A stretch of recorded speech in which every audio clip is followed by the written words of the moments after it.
भारत पर 25% टैरिफ के बाद बातचीत के सवाल पर राष्ट्रपति ट्रंप ने कहा, अभी भारत के साथ बातचीत चल रही है। भारत सबसे ज्यादा टैरिफ लगाने वाला देश है। हम देखेंगे क्या होता है। राष्ट्रपति ट्रंप ने भारत पर 25% टैरिफ का किया ऐलान। कहा, भारत रूस से ज्यादातर हथियार, तेल और गैस खरीद रहा है, इसलिए जुर्माना भी वसूलेंगे। राष्ट्रपति ट्रंप ने यूक्रेन के साथ जंग में रूस को मजबूत करने का आरोप लगाया, जबकि पूरी दुनिया चाहती है कि रूस यूक्रेन में हिंसा को रोके। इससे सीजफायर में लंबा वक्त लग रहा है। राष्ट्रपति ट्रंप ने पिछले 24 घंटे में 2 बार भारत पर 25% टैरिफ का ऐलान किया। कहा, भारत दोस्त है, लेकिन टैरिफ बहुत ज्यादा होने की वजह से हमने पिछले कुछ सालों में उसके साथ कम व्यापार किया है। ट्रंप के टैरिफ और जुर्माने के ऐलान के बाद वाणिज्य और उद्योग मंत्रालय ने दिया जवाब। कहा, सरकार इस कदम के प्रभावों का अध्ययन कर रही है और आपने राष्ट्रीय हितों की रक्षा के लिए सभी कदम उठाएगी। संसद में आज सुनाई पड़ सकती है टैरिफ की गूंज। विपक्षी दल लोकसभा में टैरिफ लगाए जाने के मुद्दे पर कर सकते हैं हंगामा। बीजेपी सांसद प्रवीण खंडेलवाल ने ट्रंप के टैरिफ के ऐलान पर कहा, भारत सरकार निश्चित रूप से इस पर संज्ञान लेगी। हमें सरकार की प्रतिक्रिया का इंतजार करना चाहिए। आम आदमी पार्टी सांसद संजय सिंह ने ट्रंप के टैरिफ के ऐलान को बताया भारत का अपमान। कहा, पीएम मोदी को इसका कड़ा विरोध करना चाहिए और अपना अगला कदम स्पष्ट करना चाहिए। कांग्रेस सांसद जयराम रमेश ने कसा तंज। कहा, तारीफ ही तारीफ में टैरिफ लग गया। हमें दोस्ती से क्या मिला, देश के लिए बहुत बड़ा धक्का है। कांग्रेस सांसद दिग्विजय सिंह ने टैरिफ को बताया ट्रंप का राजनीतिक हथियार। कहा, टैरिफ का इस्तेमाल करके सभी देश को धमका रहे हैं। पीएम मोदी को इस पर ध्यान देना चाहिए। कांग्रेस सांसद इमरान प्रतापगढ़ी ने ट्रंप के टैरिफ के ऐलान को बताया भारत की विदेश नीति और कूटनीति की नाकामी। कहा, देश को 25% टैरिफ का तोहफा दिया है सरकार ने। आज दोपहर 1 बजे पीएम आवास पर होगी केंद्रीय कैबिनेट की बैठक। पीएम मोदी करेंगे अध्यक्षता। राज्यसभा में पीओके पर गृहमंत्री अमित शाह का बड़ा बयान। कहा, पीओके कांग्रेस ने गवाया, लेकिन लाने का काम बीजेपी करेगी। राहुल गांधी चिंता न करें। अमित शाह ने पूछा, 1971 युद्ध के जीतने के बाद पीओके क्यों नहीं दिया? इंदिरा चाहती तो पाक अधिकृत कश्मीर हमारा होता। मैं होता तो देश के बंटवारे पर दस्तखत नहीं करता। गृहमंत्री अमित शाह ने कहा, ऑपरेशन सिंदूर युद्ध नहीं, आतंकवाद पर भारत का जवाब। पहली बार आतंकवाद के दिल पर प्रहार किया।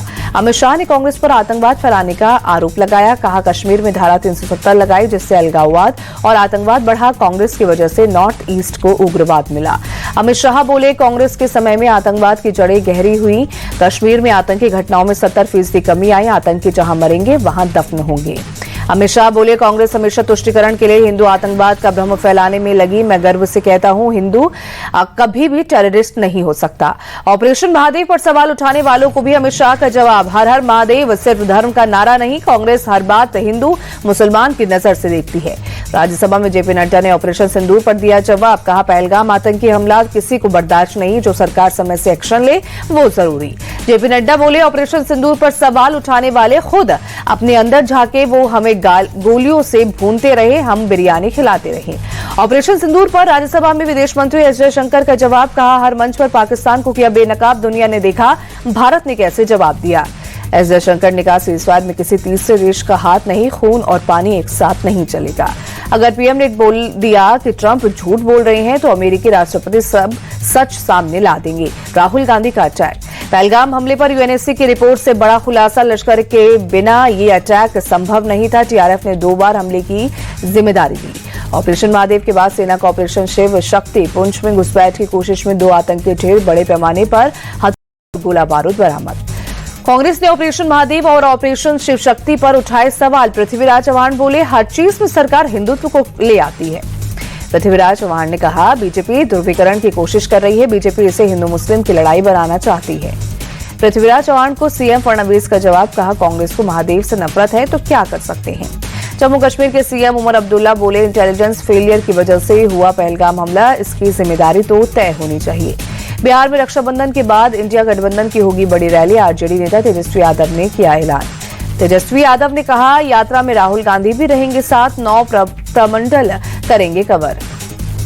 तेजस्वी यादव ने बिहार सरकार पर साधा निशाना। कहा, डबल इंजन सरकार का, एक इंजन अपराध में और दूसरा भ्रष्टाचार में लगा। कांग्रेस के बिहार प्रभारी कृष्णा अल्लावरू बोले, बैठक में सीट शेयरिंग से लेकर कैंपेन तक पर चर्चा। बिहार में महागठबंधन की सरकार बननी तय। टीएमसी सांसद अभिषेक बनर्जी ने एसआईआर को साइलेंट इनविजिबल रिगिंग बताया। कहा, चुनाव आयोग ने बीजेपी के पक्ष में ये शुरू किया है। केंद्रीय मंत्री सुकांत मजूमदार बोले, बंगाल को बांग्लादेश नहीं बनने देंगे। बांग्लादेशी और रोहिंग्यों के नाम वोटर लिस्ट से हटेंगे। मालेगांव ब्लास्ट केस में आज एनआईए कोर्ट सुनाएगा फैसला। साध्वी प्रज्ञा ठाकुर और लेफ्टिनेंट कर्नल प्रसाद पुरोहित समेत 7 लोग हैं आरोपी। 29 सितंबर 2008 को रमजान के दौरान मालेगांव के भीकू चौक पर हुआ था ब्लास्ट। विस्फोट में 6 लोगों की गई थी जान, 100 से ज्यादा लोग हुए थे घायल। रॉबर्ट वाड्रा से जुड़े मनी लॉन्ड्रिंग मामले में आज दिल्ली के राउस एवेन्यू कोर्ट में होगी सुनवाई। ईडी की ओर से दाखिल चार्जशीट पर कोर्ट ने लिया है संज्ञान। जमीन के बदले नौकरी देने के मामले में आज दिल्ली के राउस एवेन्यू कोर्ट में होगी सुनवाई। सीबीआई ने अपने चार्जशीट में आरजेडी नेता लालू यादव, तेजस्वी यादव, तेज प्रताप यादव समेत 80 लोगों को बनाया है आरोपी। भोपाल में ड्रग्स तस्कर शारिक मछली और उसके परिवार से जुड़े अवैध निर्माण पर प्रशासन का चला बुलडोजर। अनंतपुरा कोकता इलाके में हटाया गया अतिक्रमण। करीब 50 एकड़ सरकारी जमीन पर अवैध रूप से था कब्जा। प्रशासन ने अवैध farm house, warehouse, factory और मकान को तोड़ा। बुलडोजर एक्शन पर बोले एमपी के मंत्री विश्वास सारंग, जो गलत करेगा उसे छोड़ा नहीं जाएगा। असम के उरियम घाट में जिला प्रशासन की कार्रवाई। विद्यापुर में दूसरे दिन भी बेदखली अभियान चलाया। यूपी के सीएम योगी आदित्यनाथ आज चित्रकूट दौरे पर जाएंगे। गोस्वामी तुलसीदास जन्म जयंती कार्यक्रम में होंगे शामिल। लखनऊ में मुख्यमंत्री युवा कॉन्क्लेव और एक्सपो 2025 शुरू। सीएम योगी बोले, पहले ही सरकारों ने लघु उद्योगों पर ध्यान नहीं दिया। सहारनपुर में सपा नेता फरहाद आलम ने अपने घर में खोली पीडीए पाठशाला। A for Akhilesh, D for Dimple Yadav सिखाया जा रहा है। कैश कांड में आरोपी जस्टिस यशवंत वर्मा को हटाने का मामला, फैसले को चुनौती देने वाली याचिका पर सुप्रीम कोर्ट में सुनवाई। कोर्ट ने फैसला सुरक्षित रखा। यूपी के सयाना हिंसा केस में एडीजे 12 कोर्ट बड़ा फैसला। इंस्पेक्टर सुबोध सिंह के 5 हत्यारे दोषी करार। यूपी के निठारी हत्याकांड में एससी का बड़ा फैसला। आरोपी सुरेंद्र कोहली के जमानत को चुनौती देने वाली 14 याचिकाएं खारिज। अवैध सट्टेबाजी ऐप केस में एक्टर प्रकाश राज से ईडी ने 5 घंटे पूछताछ की। प्रकाश राज बोले, मैंने पैसा नहीं लिया है। एमएनएस ने बीजेपी सांसद निशिकांत दुबे के खिलाफ खोला मोर्चा। थाने में पोस्टर जारी कर लिखा, महाराष्ट्र में आओ, डूबो डूबो कर मारेंगे। पुणे में करगिल युद्ध के एक पूर्व सैनिक के परिवार ने लगाया आरोप। हिंदुत्ववादी संगठन से जुड़े लोगों ने घर में घुसकर भारतीय नागरिकता का मांगा प्रमाण। पूर्व सैनिक के परिवार का दावा, हिंदुत्ववादी संगठन के कार्यकर्ताओं के साथ पुलिस वाले भी सादे कपड़ों में थे मौजूद, बने रहे मूक दर्शक। नोएडा में छात्रा का अपहरण करने वाले आरोपी को पुलिस ने किया गिरफ्तार। छात्रा को जबरन गाड़ी में बिठाते हुए सीसीटीवी में हुआ कैद। ग्रेटर नोएडा वेस्ट में पुलिस ने महिला मित्र से मारपीट करने वाले युवक को किया गिरफ्तार। फ्लैट की बालकनी में मारपीट करते वीडियो हुआ था वायरल। छत्तीसगढ़ के सुकमा में सुरक्षा बलों को कामयाबी, 5 लाख का इनामी नक्सली मारा गया। बड़े पैमाने पर हथियार बरामद। जयपुर नेशनल यूनिवर्सिटी पर आईटी का छापा। ग्रुप संचालक संदीप बख्शी के ठिकानों पर रेड। वित्तीय अनियमितताओं में गड़बड़ी को लेकर छापेमारी। तेलंगाना के रंगारेड्डी में सीआईडी की छापेमारी। एक फार्म हाउस से करोड़ों की नकदी जब्त। 12 बक्सों में मिले करीब 11 करोड़ रुपए। बिहार के जहानाबाद में चौंकाने वाला मामला। सैमसंग नाम के आवेदक ने इनकम सर्टिफिकेट बनाने के लिए ऑनलाइन अप्लाई किया। पिता का नाम आईफोन लिखा था। दिल्ली पुलिस ने महिला ड्रग तस्कर बरखा को पकड़ा। पति के बताए लोकेशन पर ड्रग्स सप्लाई करती थी।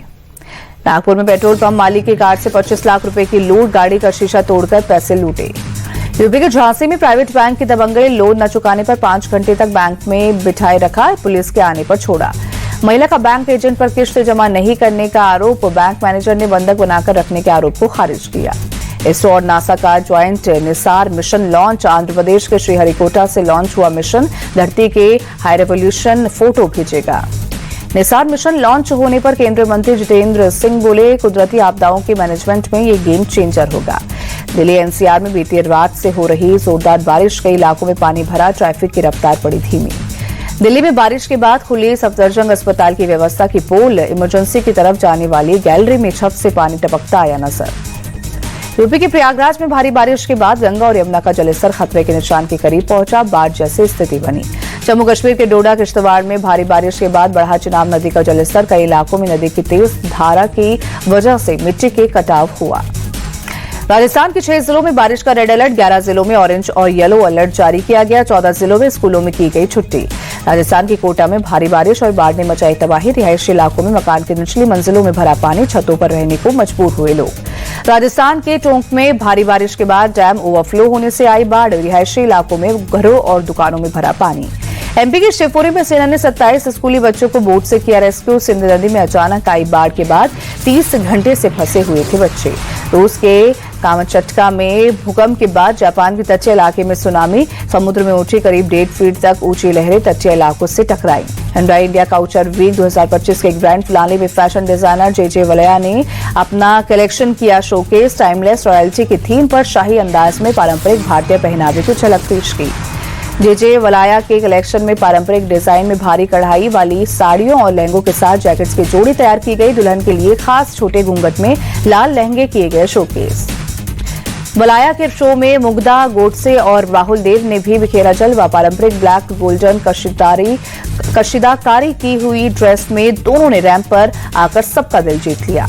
वलाया के शो में सैफ अली खान के बेटे इब्राहिम अली खान और रवीना टंडन की बेटी राशा अडानी ने भी बतौर शो स्टॉपर हुई शामिल। जे वलाया के साथ रैंप पर आई नजर। राशा ने जे वलाया के कलेक्शन की जमकर तारीफ की। कहा, बचपन से अपनी मां रवीना टंडन को वलाया के बनाए ड्रेस में देखती आई हूं। World women's chess champion Divya Deshmukh Nagpur लौटी। एयरपोर्ट पर हुआ भव्य स्वागत। परिवार की बड़ी संख्या में फैंस रही मौजूद। दिव्या देशमुख ने अपनी बड़ी जीत का श्रेय अपने परिवार और पहले कोच राहुल जोशी को दिया। 2 अगस्त को सीएम फडणवीस और केंद्रीय मंत्री गडकरी करेंगे सम्मानित।